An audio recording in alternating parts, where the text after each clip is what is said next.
আসসালামু আলাইকুম। আজকে আমরা জানবো জাপানিজ 10টি রং সম্পর্কে। মানে রংগুলো অবশ্য সব দেশে একই রকম, কিন্তু জাপানিজ এই 10টি রংকে কি বলে এটা আমরা জানতে পারবো। তারা লাল রংকে আকা বলে, আকাই। আর নীল রংকে বলে ও ওই। এখানে শর্ট ফর্ম দেওয়া আছে ও ও। অবশ্য শর্ট ফর্মে পড়লে অনেক ভালো হবে, যখন জাপানিজরা বলবে তখন সম্পূর্ণ শর্ট ফর্মে বলবে। সাদা রংকে তারা শিরু বলে, কালো রংকে তারা কুরু বলে, হলুদ রংকে তারা কিরু বলে।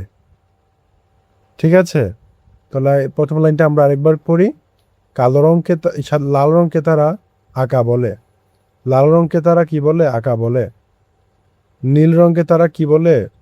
আ ও বলে। ঠিক আছে, সাদা রংকে তারা শিরু বলে, কালো রংকে তারা কুরু বলে, আর হলুদ রংকে তারা কিরু বলে। ঠিক আছে, এবার দ্বিতীয় নাম্বার লাইন পড়া যাক। সবুজ, মিদুরি। সবুজ রংকে তারা কি বলে? মিদুরি বলে।